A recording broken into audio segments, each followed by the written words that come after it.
Vamos a repasar un poco cómo fue la vida del profeta sallallahu alaihi wasallam antes de empezar la revelación. Y también comentaremos cómo ocurrió este hecho trascendental en la vida del profeta, en la vida de todo musulmán y también en el futuro de la humanidad, o sea, nuestro presente. En la época anterior a la revelación, el profeta era una persona despegada de lo que le rodeaba. Pasaba horas y horas recluido, meditando acerca del universo. Esta actitud le hacía ser diferente del resto de habitantes de la Meca, que era su ciudad natal. Muchas veces se dirigía a las colinas y barrancos de su ciudad para aislarse y meditar, llevando con él solo algunos alimentos y agua. Una de las cuevas que más frecuentaba se llamaba la cueva Hira, que se encontraba o se ubicaba en la montaña llamada An-Nur, la luz. El profeta se sentía dolido por la decadencia moral y la idolatría que existía en su ciudad, y meditaba acerca de la sabiduría que regía el universo y todo lo que había a su alrededor. Se encontraba en una etapa de contemplación y soledad, propio de un ser humano sensible a las maravillas de la creación, a las necesidades de sus semejantes y con un corazón sano y generoso. Y este periodo, quiera o no, era una etapa preliminar, el periodo de gran responsabilidad que muy pronto debería sobrellevar. También fue sin duda una forma en la cual el Dios Todopoderoso le preparó para asumir la gran responsabilidad de la profecía. ¿Cómo fue esta revelación? La contaremos mediante un hadith que narró Aisha, que Dios esté complacido con ella, que fue el episodio del advenimiento de la profecía al último profeta Muhammad sallallahu alaihi wasallam, que fue de la siguiente manera. La primera manifestación de la revelación al mensajero de Dios fue la visión verídica en sueños, que notablemente se volvía realidad en todas las ocasiones. Luego comenzó a amar la soledad y solía recluirse en la cueva de Hira por un determinado número de noches para dedicarse a la devoción antes de volver con su familia y buscar nuevamente provisiones para el mismo propósito, o sea, la revolución. La revelación, sí.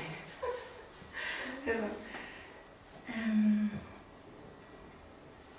Hasta que inesperadamente le llegó la verdad cuando estaba en la cueva, cuando el ángel llegó y le dijo, Iqra, es decir, lee. Entonces lo tomó y lo abrazó fuertemente. Luego le soltó y repitió la orden, lee. Y el profeta sallallahu alaihi wasallam contestó, no sé leer. Entonces lo tomó nuevamente y por segunda vez le abrazó con fuerza. Y después lo soltó, dejándole exhausto, y le dijo, lee.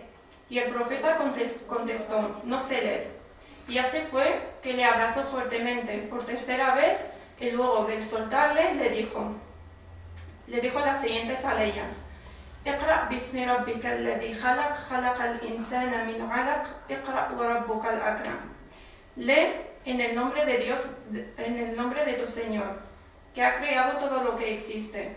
Ha creado al ser humano de una sustancia que se pega. Lee que tu Señor es el más generoso. Estas tres aleyas fueron las tres primeras mencionadas. Le siguieron otras dos que dicen, Alladhi 'allama bil qalam 'allama al insana ma lam ya'lam. El que enseñó al ser humano el uso de la pluma, enseñó al ser humano lo que no sabía antes. Estas 5 aleyas son las primeras en ser reveladas y constituyen el comienzo de la revelación.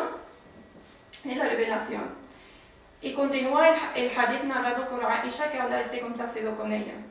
Después el profeta repitió estas aleyas y temblaba de miedo, y entonces regresó a su casa con Khadija y le dijo, cúbreme, cúbreme. Ella le cubrió con un manto hasta que le tranquilizó. Al comentarle lo que había ocurrido en la cueva, Jadilla le consoló diciéndole: Dios nunca te humillará, mantienes lazos familiares, cargas las dificultades de los débiles, asistes a los pobres y a los necesitados, agasajas a tus huéspedes y te esfuerzas por solucionar los problemas que afligen a la gente. Entonces, al día siguiente fueron a ver a un primo de Jadilla, que Dios esté complacido con ella, que se llamaba Waraka ibn Naufal. Este hombre había abrazado el cristianismo en el periodo pagano. Solía transcribir el Torah en hebreo y también había puesto por escrito varias partes del Evangelio en hebreo. Era un sabio anciano y ciego. Jadilla le dijo que escuchara al profeta, y el profeta le contó lo que le había ocurrido en la cueva. Y Waraka le dijo: esto es el Namuz, es decir, un ángel que desciende la revelación divina a sus profetas, lo mismo que le había enviado a Moisés, la paz sea con él. Y este anciano sabio le dijo: desearía vivir el momento en el que tu pueblo te expulse de tu pueblo. Y el profeta le dijo: ¿acaso me expulsarán? Waraka contestó: todo aquel que trajo algo similar a lo tuyo fue tratado con hostilidad, y si no alcanzo a estar vivo ese día, te brindaré todo mi apoyo. A los pocos días, Waraka ibn Naufal murió y la revelación se interrumpió. Este hadith se encuentra en la introducción de Sahih al-Bukhari.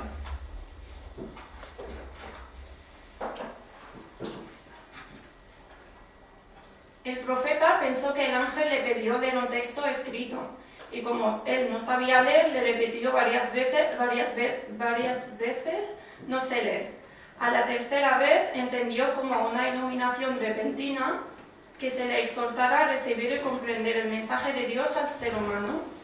En los primeros versículos revelados se puede comprender la orden de Dios Altísimo al profeta en modo imperativo, Iqra, que significa lee o recita.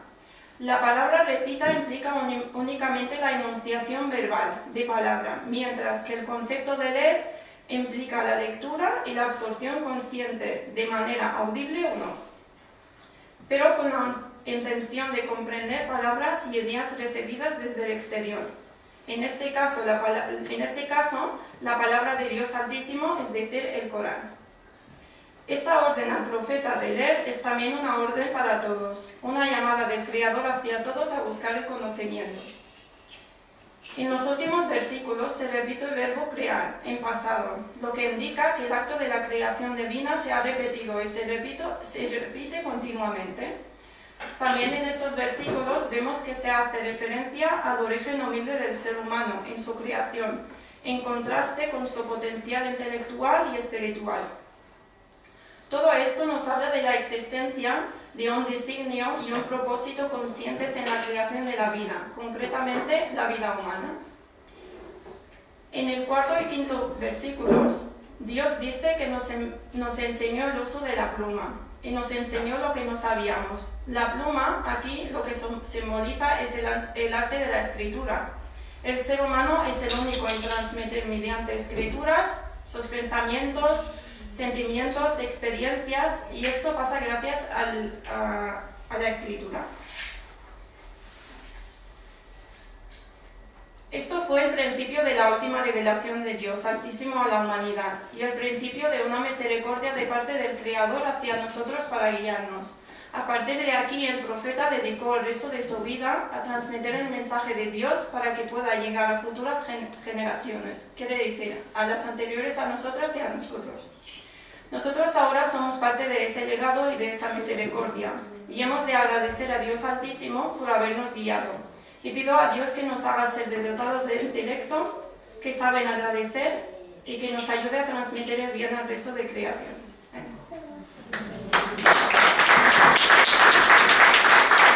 ahora os pongo un vídeo de la oración mientras viene el Sheikh.